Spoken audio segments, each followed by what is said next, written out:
कन्हैया बने पड़े उखल में। अब सब लोग हट जाओ, सब बैठ जाओ। कन्हैया अकेले बने पड़े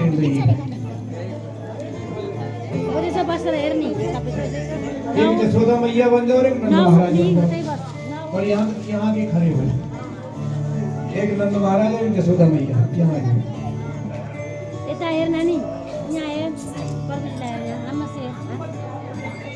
कन्हैया उखलते बने पड़े हुए स्वयं तो बंधन में है। उन्होंने यमराज का उद्धार किया।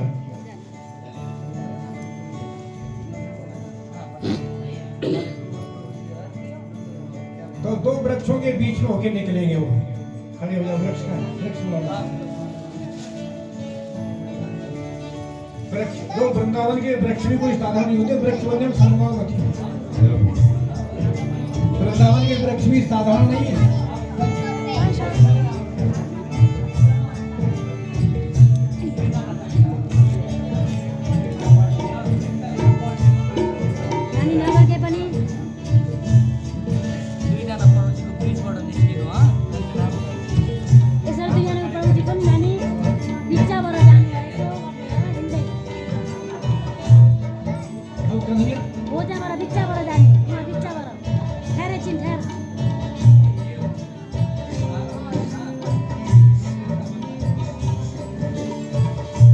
दामोदर भगवान की कन्हैया खुद तो बंधन में है, पर विचार के हम तो बंधन में है। पर हमारे आंगन में और हमारे होते हुए यहाँ बेचारे दो देवता बंधन में पड़े हुए हैं, नलकूबर और हयग्रीव। इनको मुक्त करे, बीच में होके निकले और फिर धड़ाम से गिर पड़े। बड़ी आवाज है। अब उसमें से दिव्य पुरुष पकड़ के खड़े हो गए।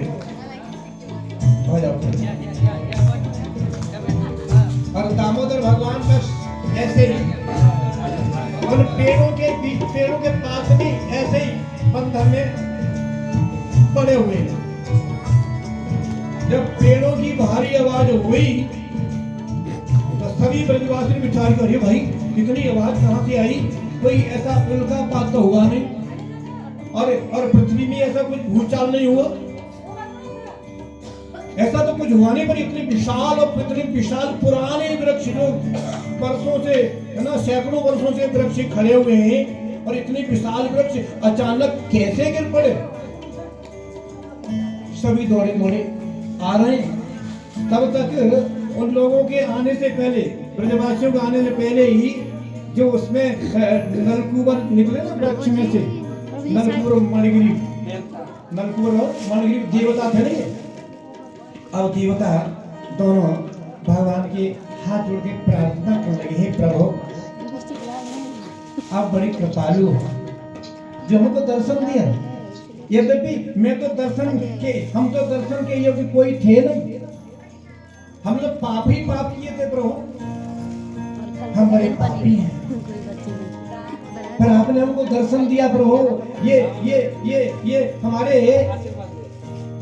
आपके परम भक्त संत की कृपा, नारद जी की कृपा है, जो नारद जी के वचन को पूरा करने के लिए प्रभु आपने हम पापी को मुक्त किया। प्रभु ये आपके भक्तों की संत की महिमा है। अरे आपके संत का जब सत्संग मिल जाए तो भले ही क्रोध करे चाहे साप दे, उनका साप भी वरदान बन जाता है। आज आपके परम भक्त नारद जी का साप हमें वरदान बन गया, जो प्रभु आज हम आपके दर्शन कर रहे हैं। प्रभु ये आपने बड़ी भारी कृपा की। हे प्रभु, हे परम मंगलमय, हे परम शांत प्रभु, हे यदुनाथ, हम आपके चरणों में बार बार प्रणाम करते हैं, बार बार प्रणाम करते हैं। आप कितने मंगलमय हो, स्वयं तो प्रभु बंधन में हो, और आप कितने कल्याणकारी हो, कितने मंगलमय हो, दूसरों का मंगल करते हो, दूसरों का कल्याण करते हो। प्रभु आपकी जय हो, जय हो यदुनाथ, आपकी जय हो, जय हो, जय हो यदुनाथ की जय हो। जब इतनी जय जयकार की प्रार्थना की तो भगवान बोले देखो, जानते हो जो मेरे शुद्ध भक्त होते हैं उनके दर्शन कभी व्यर्थ में नहीं जाते, और तुम्हें मेरे शुद्ध भक्त के दर्शन हुए ना, तो शुद्ध भक्त के दर्शन करने से, उसका संग प्राप्त करने से जीव का अज्ञान और संसार का बंधन ऐसे नहीं रहता है जिस प्रकार सूर्य के उदय होते ही अंधकार भाग जाता है। उसी प्रकार मेरे परम शुद्ध भक्त का संसर्ग प्राप्त करने से संसार की सारे बंधन, सारी माया भाग जाती है। अब तुम परम शुद्ध हो गए, परम भक्त हो गए। यद्यपि तुम इस योग्य नहीं थे, पर अपने भक्त का वचन पूरा करने के लिए और हमको ये सब स्वांग करना पड़ा है, बंधन में आने का। ये लीला तुम्हारी वजह से करनी पड़ी है। तो बोले प्रभु बड़ी आपकी कृपा है। बोले वो तो ठीक है, अब वरदान तो मांग लो, क्योंकि हमारे जो दर्शन है व्यर्थ नहीं आते, कुछ मांगो। प्रभु आपके दर्शन हो गए, अब हमें किसी चीज की आवश्यकता नहीं, तुम्हें आवश्यकता नहीं, पर हमें तो देने की आवश्यकता है। हम बिना वरदान दिए रह नहीं सकते। जिसको दर्शन देते वरदान जरूर देते हैं, ये हमारी विशेषता है। मांगो कुछ। अच्छा प्रभु ठीक है, आप देना ही चाहते हो तो क्या मांग रहे हैं? ध्यान से सुनने की बात है। बोले पहाड़ी गुणानु कथने श्रवणो कथायां हस्तौ च कर्मसु मनः तव पादयोः स्मृत्यां शिरस्तव निवास जगत प्रणामे दृष्टि सतां दर्शने अस्तु भवतनु। प्रभु आप में देना ही चाहते हो तो ऐसा वर दे दो, हमारी वाणी हमेशा आपका गुणगान गाती रहे, हमारी वाणी हमेशा गुणगान गाती रहे। वाणी गुणानु कथने श्रवणो कथायाम, और हमारे जो कान है ना प्रभु हमेशा आपकी उस कथामृत का पान करते रहे। हस्तौ च कर्मसु, और हमारे हाथ हमेशा आपकी सेवा में लगे रहे, और हमारा मन आपके चरणों में, हमेशा आपके चरणों में हमारा मन लगा रहे। और प्रभु हमारा मस्तक हमेशा सभी प्राणियों के आगे झुकता रहे, प्रणादपि सुनिश्चित बन के रहे हम प्रभु, क्योंकि हम जानते हैं सभी प्राणियों में, सभी जीवों में, सभी शरीरों में प्रभु आप परमात्मा रूप से विराजमान रहते हैं ना, तो सबके आगे हमारा मस्तक झुकता रहे। हमें कभी अभिमान न हो, हमें बड़ा भारी अभिमान हो गया था कि हम धनी पिता के पुत्र हैं, और भगवान शिव के गणों में भी हम प्रमुख गण हैं, उनके प्रमुख दूत हैं भगवान शिव के। बड़ा भारी अभिमान हमें हो गया था। तब प्राणादपि सुनिश्चित होके रहे, जब हमारा मस्तक सबके आगे, सभी प्राणियों के आगे हमारा मस्तक झुकता रहे प्रभु। और दृष्टि, इन आंखों से हमेशा हम दर्शन किसके करें? जो आपके परम संत भक्त हैं, हमेशा उनके दर्शन होते रहे प्रभु। आपके भक्तों के दर्शन का प्रत्यक्ष हमने अनुभव कर लिया कि थोड़ा ही संग हुआ था आपके परम प्रिय भक्त नारद का। उनके दर्शन से कितना लाभ कि प्रभु हम आज आपके दर्शन कर रहे हैं। प्रभु बस आपके भक्तों की इतनी भारी महिमा है, तो ये प्रार्थना करके वो चले जाते हैं, भगवान बंधे पड़े रहते हैं और वो देवता का प्रणाम करके भगवान को वहां से चले जाते हैं अपने लोक को। अब ब्रजवासी सभी आए, देखा बड़े भारी वृक्ष गिरे पड़े, इतने विशाल वृक्ष, और कन्हैया बिल्कुल वृक्ष के बिल्कुल पास में पड़े, मानो मानो ये दबनी वाले हैं। अब सभी जब ब्रजवासी आ रहे हैं, पूछ रहे हैं, अरे भाई ये वृक्ष कैसे गिरे, कैसे गिरे? तो कुछ बालक खेल रहे थे वहां। बालक बोले हम बताएं, बोले हम बताओ। जब कन्हैया ने गिरा ही वृक्ष, सभी बूढ़े गोप और सभी जवान गोप, सभी गोपियां हैं, अरे बच्चे क्यों झूठ बोल रहे हो? ये छोटे से लाला इतने विशाल वृक्षों को भला ये कैसे गिरा देगा? बोले भैया मानो यार मत मानो, हम तो सत्य बता रहे हैं, आंखों से एक ही बात बता रहे हैं। बालक बोले प्रत्यक्ष अपनी आंखों से देखा है, इसमें होकर के निकला, मुख रटक गया, जान शक्ति लगाई, धड़ाम से वृक्ष गिर पड़े, और देखो उसमें दो देवता भी निकले। वो बालक बोले दो देवता निकले, इसके पैर छुए, इसको प्रणाम किया और बड़ी स्तुति की, इसको भगवान बताया, वो यहाँ से वो चले गए। फिर अपने लोग को दिव्य रूप धारण करके इन वृक्षों में से ही निकले, वो हमने अपनी आंखों से देखा है। और बालकों ने सारी बात बता दी, पर ब्रजवासी ने किसी ने भी उनकी बात पर विश्वास नहीं किया। ऐसा कैसे हो सकता है? छोटा सा बालक इतनी विशाल वृक्ष कैसे गिरा सकता है? पर कुछ लोगों ने सोचा हाँ हो भी सकता है। जब 6 दिन का था ना, तो 6 दिन के बालक 6 कोस लंबी पूतना को पट्ट मार दिया, खाली दूध पी के, है ना? तो ये कोई बड़ी बात नहीं। कुछ लोगों ने तो ये बात समझा हो सकता है ऐसा। अब इधर मैया यशोदा ने देखा कन्हैया को उखल से बंधा होगा,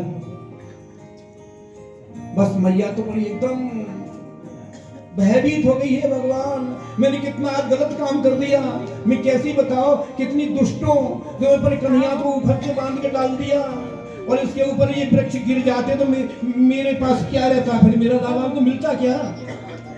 अब मैया बड़ी दुखी हो रही है। अब कन्हैया के पास जाने की मैया की हिम्मत नहीं पड़ रही। थोड़ी मैया ने दूर बैठे, अभी ना रुक जा, अभी थोड़ी दूर। अब मैया की कन्हैया के पास जाने की हिम्मत नहीं पड़ रही। क्यों? क्योंकि मैया ने बांध के डाल दिया था ना, हिम्मत नहीं पड़ रही। हृदय में बड़ा मैया के बहुत बड़ा भारी पीड़ा हो रही है। देखो हमें कौन से मुंह से कन्हैया के पास जाऊं, मैंने अपने छोटे से लाला को बांध के डाल दिया और वृक्ष इसके ऊपर गिर पड़े। पता नहीं कौन से ऐसे असुर थे, कौन से राक्षस थे वृक्ष के रूप में जो मेरे लाला को मारना चाहते। अब मैया का कन्हैया के पास आने का हिम्मत नहीं पड़ रही। ये उसमें गोपाल चंपू जी गोस्वामी वर्णन करते हैं, हिम्मत नहीं पड़ रही। इधर नंद बाबा ने जाकर के, नंद बाबा कोई बोल रहे हैं, नंद बाबा ने जाकर के नंद बाबा ने जाकर के और कन्हैया का बंधन खोला। बंधन खोल के कन्हैया को गोद में ले लिया, कन्हैया को गोद में ले लिया। नंद के बाबा की। अब कन्हैया बोले बाबा अब मैं मैया की गोद में कभी नहीं जाऊंगा, मैया के पास कभी नहीं जाऊंगा, मैया को बांध के डाल देती है और हमेशा आपके पास रहूंगा। अब मैया सुधा बड़ी बहुत शर्मिंदा है रही है, मैया खूब रो रही है, आंखों से आंसू की धारा बह रही है मैया की, पर कन्हैया के पास जाने की मैया की हिम्मत नहीं पड़ रही। पर मैया बहुत रो रही है, बहुत पश्चाताप कर रही है। इधर रोहिणी जी बोली लाला देख तेरी मैया रो रही है, नहीं मैं मैया के पास अब कभी नहीं जाऊंगा। तो लाला रात को कहाँ सो गए हो? रोजाना मैया के पास सोता है, तो रात को कहाँ सो गए हो? तो बाबा के पास सो जाऊंगा आज मैं। फिर दूध किन को पिए वो, है ना। फिर रात को दूध जब मैया का दूध पीता ना, फिर किसका दूध पिएगा? नहीं नहीं, मैं बस मैया के पास, आज बाबा के पास जाऊंगा, मैया के पास नहीं जाऊंगा। तो रोहिणी जी ने देखा कि यशोदा बहुत दुखी है रही है, तो रोहिणी कहा कि देख लाला तेरी मैया बहुत रो रही है ना, जब मैया को छुपा, मैया को देगा, जब मैया कौन है? तो मैया को कन्हैया की गोद में दे दिया, कन्हैया को मैया की गोद में दे दिया।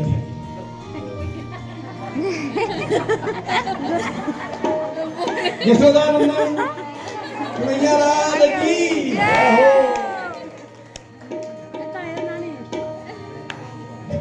जय हो।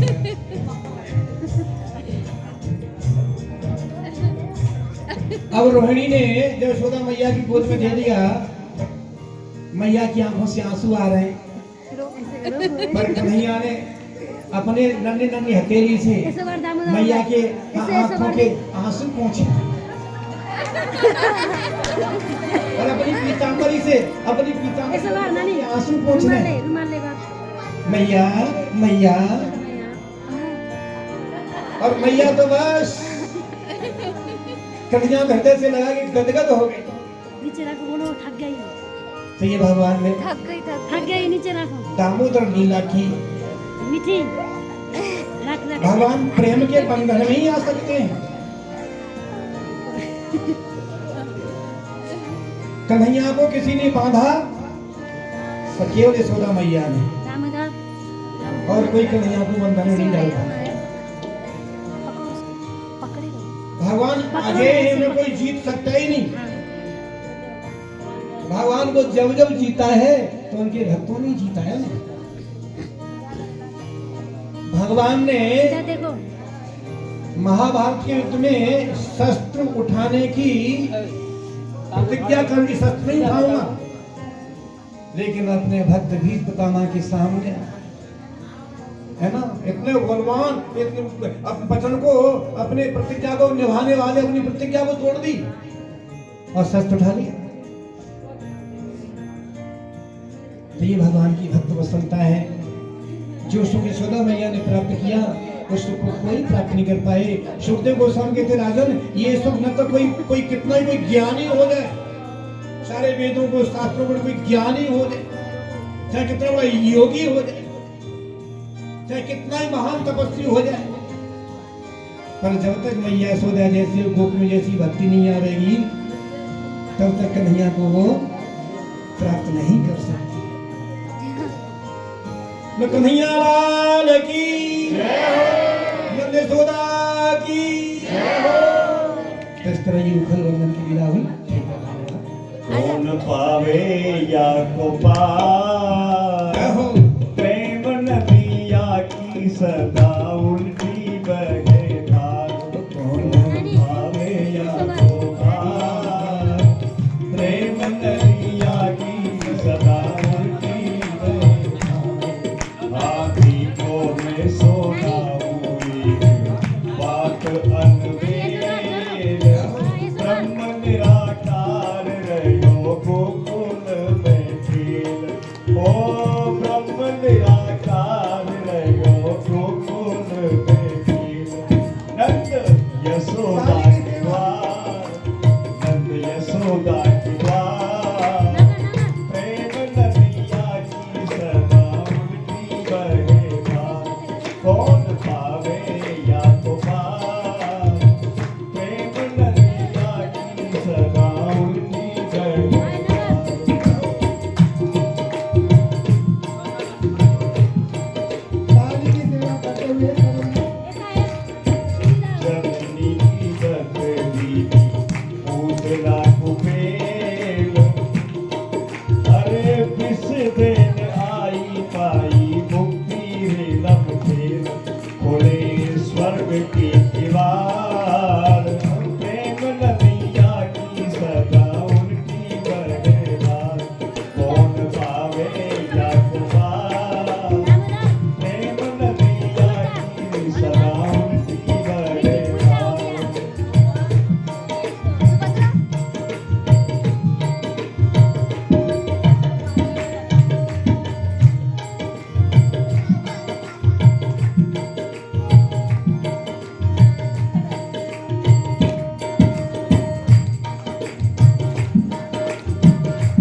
ये भगवान सुभद्रा राधा दामोदर आई लीला